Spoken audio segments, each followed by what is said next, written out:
All right, everyone, welcome to a new season of Recipe for Reality Small Bites, a show where I, Dylan Randazzo, co-host of Recipe for Reality on the main feed, Dill Pickle Movie Network. I go through a topic depending on what episode is airing, the recent events of the episodes airing on the main season, this season being season 48, because it kicks off tonight, season 48. But for the spirit of 48, I think it's impossible to watch 48 without at least having a little bit of 50 in the back of the brain, because it is coming soon. The cast should be going out there in a matter of a few months. So I'm really excited because a year ago, a little less than a year ago, Matt and I, actually before the last season, Matt Chapmond and I got on here and did an entire breakdown of the 100 contestants we wanted to see most on Survivor 50, and then we put it up to you guys for a vote. To vote for the 10 men and 10 women. We also threw some non-binary folks in there that you most wanted to see on the show. And we are so excited to kind of unveil the results of that poll. What I will do is I will give you the top 10 men and top 10 women, or top 10 contestants, I should say, but the top 20 who got the votes, just overall votes. But then I decided afterwards I would break it down into a few more extra seasons, like what if it was only second chances, meaning no winners, no people who played multiple times? What if it was old era versus new era? What if it was like an old era versus new school versus new era? And then what if it was like winners versus runner-ups versus best to never win? So what I'm going to do first is I'm just going to kind of go through the 10 men and 10 women who got the most votes, period, to return based on your polls. Number one for the men was pretty hands down. I mean, I think almost every ballot checked this person off, and I think this is actually a really likely contender to come back for 50, and that is Christian Hubicki for David versus Goliath, someone we haven't seen in over 10 seasons now, but I do think he is someone that is still on production's radar. I think at the time, Jeff said Angelina was his number one prospect to bring back, but right now I think Christian still stands a very, very good chance of doing so. Number two, the person that you voted for is actually a new era player, and that is Jesse Lopez. I think Jesse, of anyone on the 40s, he is the most deserving person to never win. Maybe you can say there's another person who's actually coming up on this list who could rival that, but Jesse really was just one fire making away from a dominant season, and it's a season where there are three GOATs in the end: Gabler, Cassidy, and Owen. GOATs in terms of like they had no chance of beating Jesse, and all Jesse needed to do was get to the end and win, but he just was one fire making short. So Jesse is someone who I feel like has the most unfinished business of anyone in the new era, so I am on board with the audience's pick there. And then number three, probably the best player to never win statistically, is Dominic Abate from Ghost Island, who is someone that was literally one vote away from winning the game, and if he had known it was going to be a tie, probably would have done a little bit of better management of Laurel, or at least a few more better jury management votes on the jury. Also, supposedly, Angela only flipped her vote to Wendell because Wendell looked up at her at the right time when she was going to cast her vote. So, a very wonky situation. Obviously, Wendell deserved that win, but Dominic also deserved it, hence the tie. So, I'm not surprised that Dominic made it onto your ballot. Another person who made it on, not someone I necessarily need to see back on Survivor, but I know he's probably a shoo-in for 50, and that is Rick Devens for The Edge of Extinction. You guys voted him through. I guess it makes sense. He's a huge character. The only thing is, like, Rick got his second shot. He came back into the game, and he did a good job. Obviously, the twist helped him out because otherwise he would just be a pre-merger. And honestly, I think the fact that he wasn't a pre-merger, I think it was just a little too much Rick Devens for one season. But you know, he's still a fan favorite. He was the first person to host the On Fire podcast with Jeff Probst. I think he's a shoo-in if he wants to come back for 50. Moving on, our number 5, this is Q from Survivor 46. We actually had 2 contestants from 46 make it on this ballot. I think Q makes a lot of sense. He's obviously one of the most memorable faces of the new era. Is he one of the best players? No, but I don't think everyone on 50 has to be. But moving on to number 6, someone who is on 46, who is a great player. This is another person like Jesse that I was saying is probably one of the best to never win from the new era, who was the closest to actually winning, and that is Charlie. He was literally one vote away from winning, and he lost his vote because of Maria, of all people, who flipped. And I really do think if the vote had been had before the tribal council or even before the fire making, maybe Maria votes for him anyway. I don't know. I really think that whole situation is a little wonky, but Kenzie obviously deserved the win. I was rooting for her. She was my winner pick, so I'm not upset that Charlie lost, but I think of anyone who had a raw deal. I mean, Charlie, really unfortunate that he lost the jury votes that he lost, but every person who wins their season deserves to win their season. But I think of anyone in the new era, I think Jesse and Charlie were the closest to actually winning their season, and I would love to see what they would do next. The seventh person you voted through, poll voters, was none other than the man of podcasting Survivor himself, and that is Rob Cesternino. I'm honestly surprised he wasn't the number one vote getter, but I think it was just a very stacked crop of nominees. But yeah, makes a lot of sense. A lot of people would love to see Rob back. I would love to see Rob back. I think Rob himself is kind of sold now that he wants to come back. Obviously, there have been talks. Maybe he'll be on like something a little bit more of a low commitment, like Deal or No Deal Island or Traders. But really, I mean, like, seeing him on Survivor all these years later would be so, so cool. I mean, we've got Amber back, we got Ethan back, we've had Colby and Jerry back. We've had a lot of the legends of that time back, but of all the ones on All Stars who haven't come back, I think Rob is the one that people are most excited to hopefully see again in the future. Two more New Era players made it on this top 10 for the men, one being Omer, obviously a huge strategist, someone who is one of the best to never win in the New Era, gets sniped out by the winner of the season, Marianne. Also, our first New Era winner cracks onto the list here with Jam Jam. Jam Jam, not someone who I thought was super popular amongst the fan base, but you guys did vote for him. I mean, Jam Jam does have a fan base.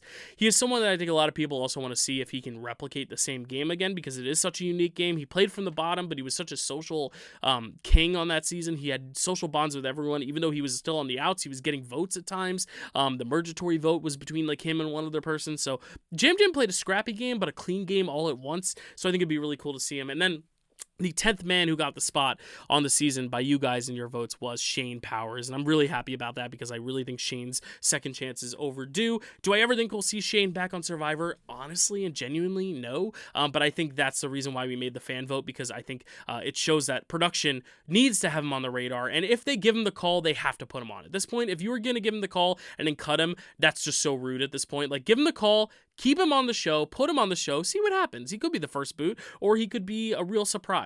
But I think at this point, either call him or don't. But if you're going to call him, actually follow through with that invitation. But moving on to the women, the 10 women you voted on for the Survivor 50 pool of the people you most want to see. Number one, by a landslide, was Natalie Bolton from Micronesia. This makes a lot of sense. Her edit is very small, but it makes a lot of sense given the fact that she is the only one of that Black Widow brigade who has not played again.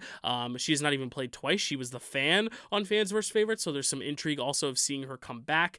Number two, though, another kind of shoe-in. This was a poll that was conducted before Traders started, but I think it would be even more overwhelmingly positive now, and that is Carolyn from Survivor 44. She's only one of 3 New Era players for the women who made it on, but I do think Carolyn is someone who is an undeniable face of the New Era, and the only question is, can her contract allow for her to do it with Traders, and does Jeff want to have her on after Traders? I think at first he didn't. He was kind of being a little petty about it, like, I don't want to have any Traders players on my seasons anymore because, you know, they chose that side. But I really do think if Carolyn's interested, how do you not scoop her up for 50?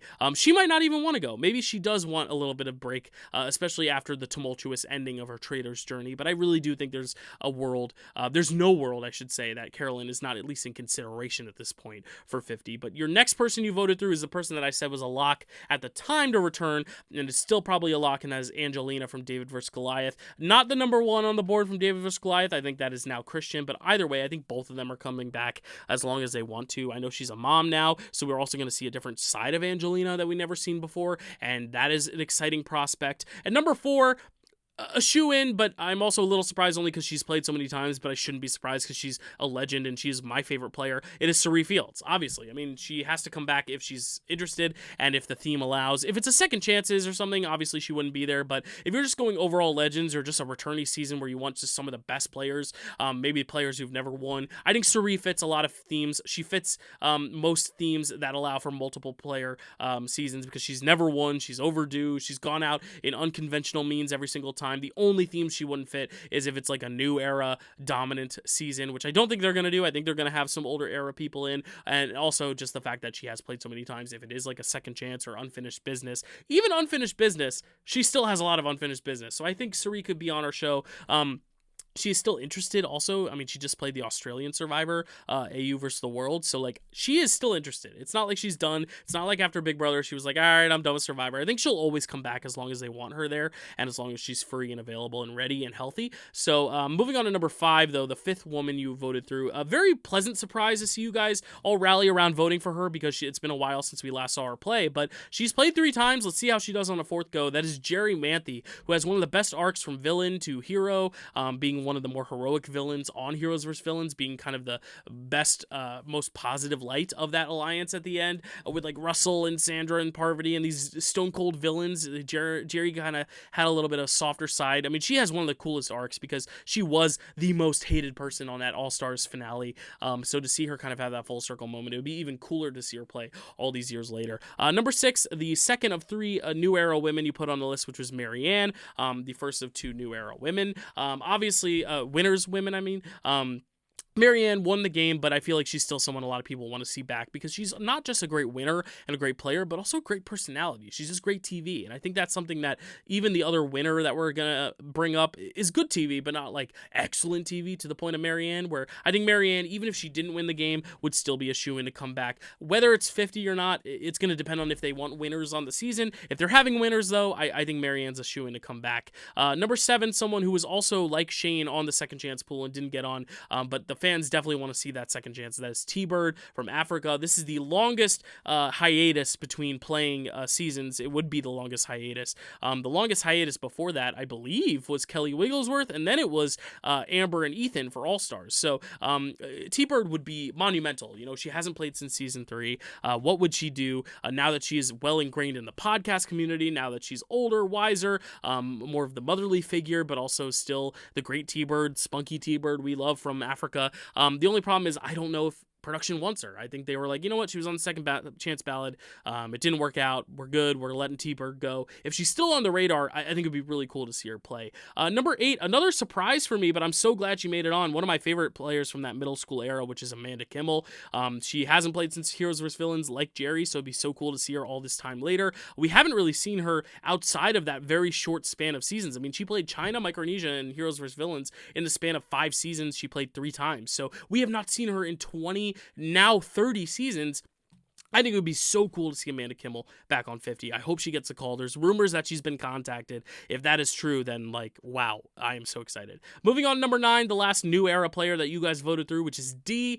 Dee is someone who is obviously going to be on the challenge soon, so I don't know if she can do Survivor 50. I also don't know if they're bringing back winners, but if they bring winners back, I think she's one of the favorite winners of the new era. I mean, she obviously co-hosted the podcast with Jeff.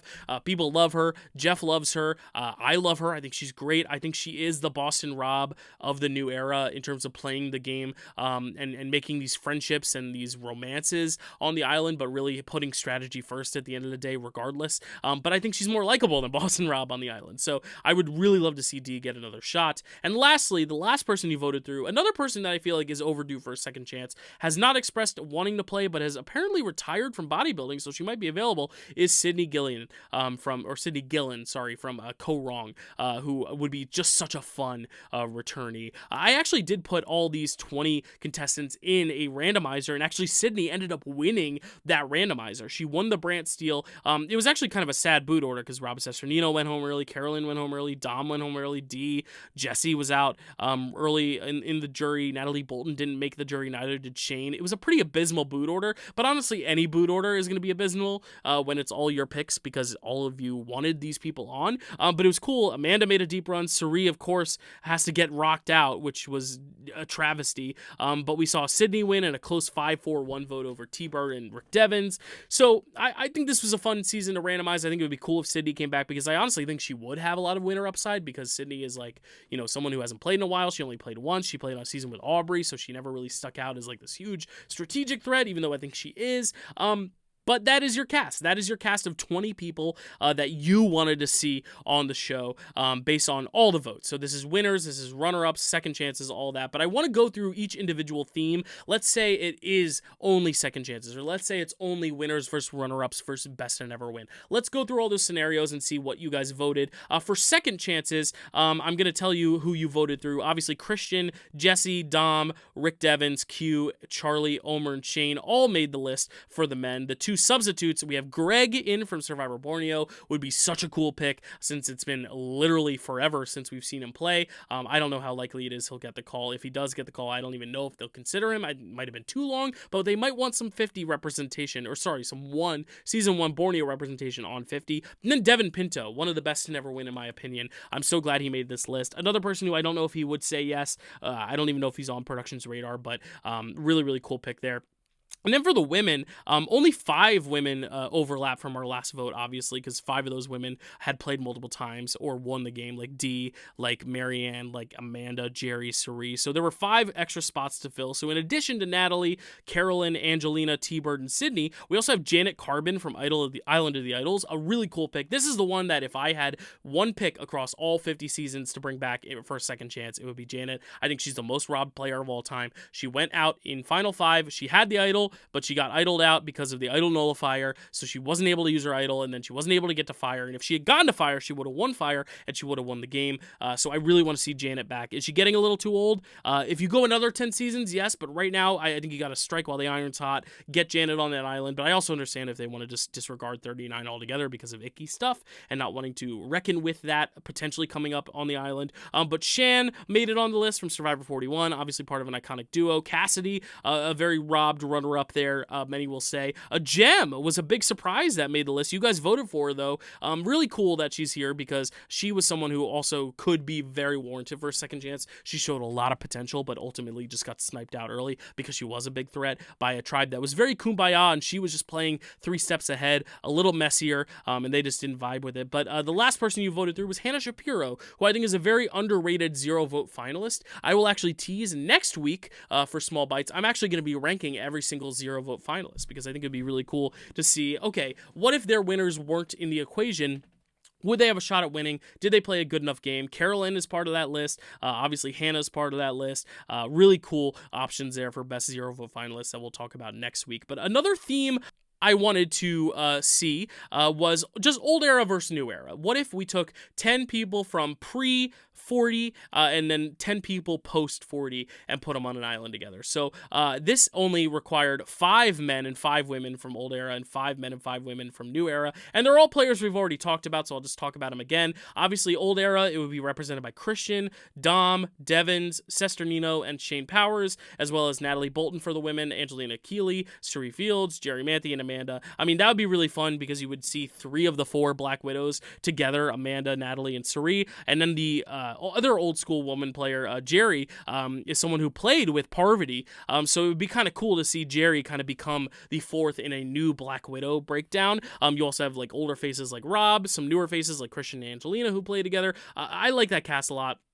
As for the new era, you would have voted through, obviously, Jesse, Q, Charlie, Omer, and Jam Jam for the guys, Carolyn, Marianne, Dee, Shan, and Cassidy for the girls. Again, it would be really cool to see, obviously, Jam Jam and Carolyn play together. What is their dynamic there?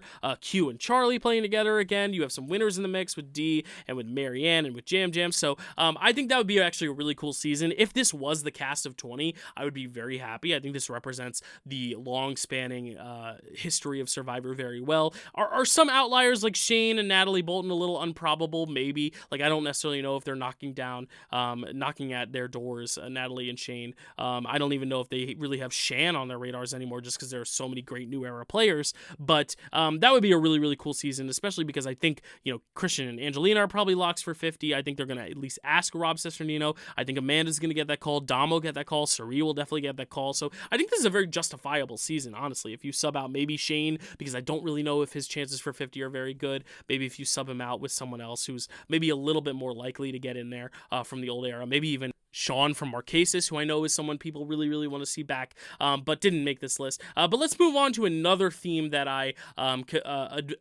conceived based on your votes, and that is if we do old school versus new era. So instead of just doing before 40 and after 40, what if we split it up 8 players from the old era, meaning everything pre-20, and then the middle school era being 21 to 40, so everything after Heroes versus Villains, and then the new era being everything after 40. And with that, we actually got a really interesting shakeout. I just mentioned him earlier. Sean Rector is actually the representative for the old school. So for old school, for the women, we have Amanda, we have Suri, we have Jerry, we have Natalie. Again, 3 of the 4 Black Widows, still so fun to have that dynamic. But then we also have Greg, again, to throw back to Borneo. We have Sesternino, we have Sean Rector, we have Shane Powers. That is such a fun tribe. I would love to be a fly on the wall or a fly on the tree in that camp.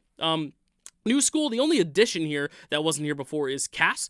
Cass got enough votes to make this cast, but Angelina, Janet, Sydney, and Cass are the women representatives. For the men, we have Dom, Christian, Devin, and Rick. Again, pretty evenly balanced, too. I don't think Cass or Angelina are the best in challenges, but Sydney and Janet are very good in challenges, same as the men. I think Devins and Hubicki are smart, whereas Devin and Dom are good in challenges. So I think that would be a really good balance of tribe strength and personalities. I think there would be some clashing personalities, but overall, pretty successful. And then the new era, this is a fun cast, but you have Carolyn, Dee, Marianne, and Shan for the women, and then for the men you have Charlie, Jesse, Omer, and Q. Again, putting Q on a beach anywhere is going to be a success, but putting him with Carolyn, I can't get enough of that combo. But that is old era versus new school versus new era. And then if we go to the final theme that I conceived, which actually includes a lot more players because it is winners versus runner-ups versus best to never win. So if we're looking at just winners, there's a lot more new names to add to this bunch because there were not a ton of winners on our pool because honestly, Matt and I didn't really need to see a ton of the winners again, but we did put a lot of them on, and you guys voted.